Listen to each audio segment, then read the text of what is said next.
All right, it's like a few 30 seconds after the previous video. Let's keep going with this, the Homeric Rhapsody stuff.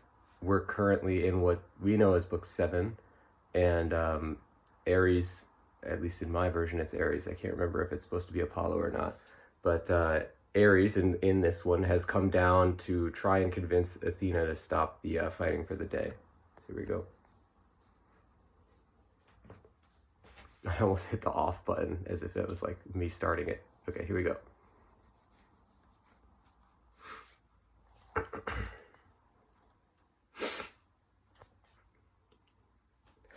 Thus had that great bringer of strife and pain and sadness come down to earth, Ares, Enyalius, all shining in his leather and gold armor, blood tinging the edges of his fingers and encrusting the area round his mouth. He had come, not yet sated for blood, but hoping for a more orderly combat to round out the day. For too many Trojans had already been slaughtered this day, and he did not want to see his favorites dying among all the rank and file. So he came and sought out the gray-eyed goddess Trito-born Athena, and he spake to her, finding her among the crowd. "O great one Athena, the two of us have been at odds for many a century, many a millennia. We two types of combat, two types of strife, who have ever been opposed since you sprung from the head of our great father, Cronius' son. Now I ask you that we would put an end to the fighting for today, make it so it is a more orderly combat between two heroes only. Hector for the Trojans, that greatest of the shining helm, who fights to defend his city with every breath he has. He is returned to the field, and I aim to make him the champion for the Trojans. The Achaeans can pull whoever they so choose, as Peleus' son is currently out of the fighting. You may put your influence into whoever you back for the moment, whether it be Tydeus' son or some other that you favor for the time. But let us put an end to the bloodshed for today. There has been enough blood spilled for me to glut myself until the morrow." And so Athena of the gray eyes spoke to him, glad at heart. She said, "O Enyalius, I had hoped that you would come down. I was just planning the same, and I was planning to go up to Olympus and pose my idea to the gods. For I agree, though the Achaeans are winning, we still have had many grievous losses, and I hope to give a breathing space to our fighters, so that all may approach the battle tomorrow again with more energy and more spirit left in them. We shall cause an end to this fighting for the day. We shall have all of the fighters on either side stand down and sit on the earth with their weapons beside them and watch as two heroes duel. Thus it will be." And so these two Olympians had spoken and returned up into the clouds, and without influencing anyone, that seer Helenus, son of Priam, brother to Hector, who is always strong with the flights of birds and the readings of entrails and other godly signs, had heard them, as Athena knew he would. And he went and sought out his brother Hector, who was fighting in the front lines. He took him back and said, "Hector, I have just heard a portent from the gods more clearly than any I have heard before.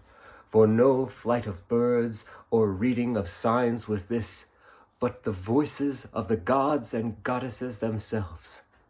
They have spoken to me that you are to cause an end to the fighting, call a truce for the rest of the day, and you and some Achaean champion will duel it out.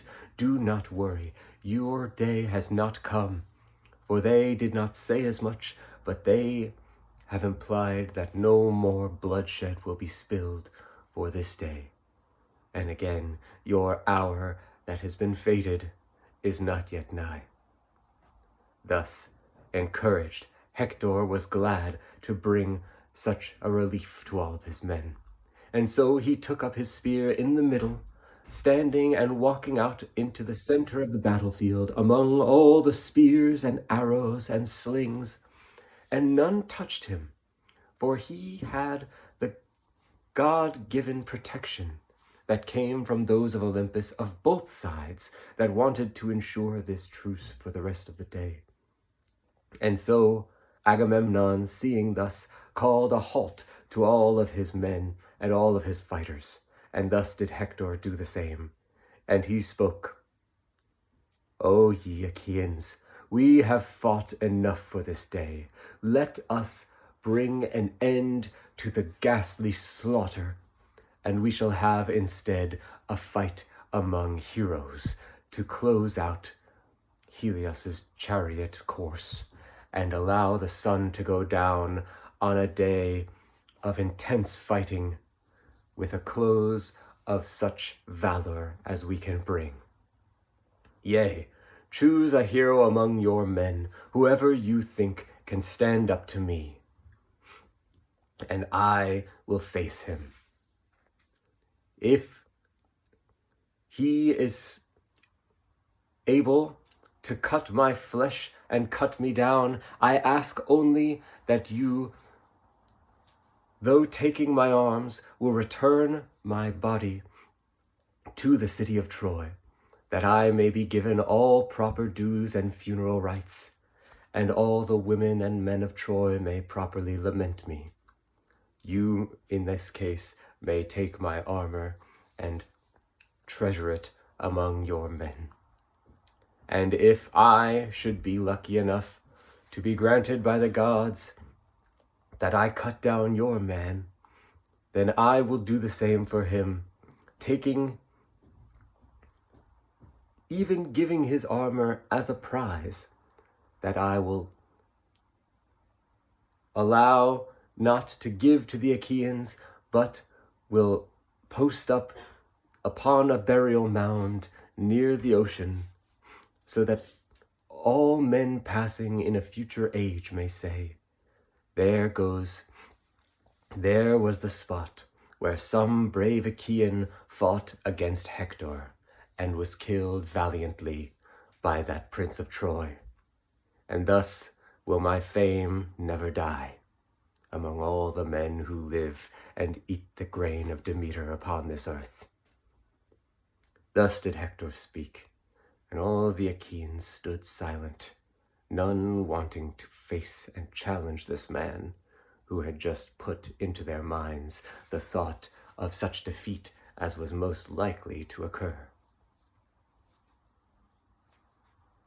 All right, not so bad. Still pretty stilted. I don't know why I'm not really doing a great job with this part, but I don't know. I've always liked the part where Hector describes the conditions of the battle that he's proposing, because the way he describes it is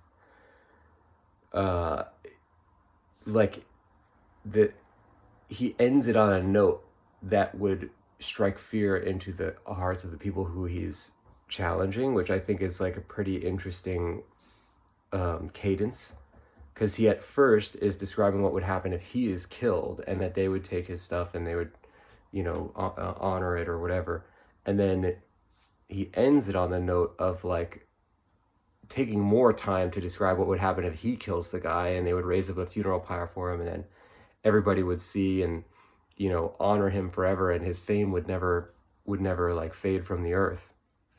And if that's the last thing that you heard right before somebody's supposed to challenge him, then it's like, whoa, you know, I don't know if I really want to challenge this guy, because we probably are going to be turned into this, you know, memorial for other people to see later.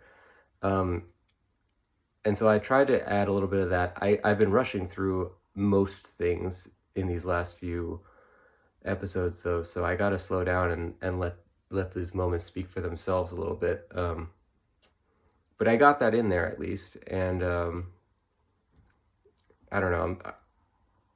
At least it's still on the rails. You know, the major bullet points of the story are still happening, so that's good. But yeah, I got to slow down with a lot of these and let the moments play out and insert more descriptive stuff, because it's getting a little bit too Cliff's Notes for my taste. But, you know, there can't all be perfect, so let's just keep going with it and see how it goes.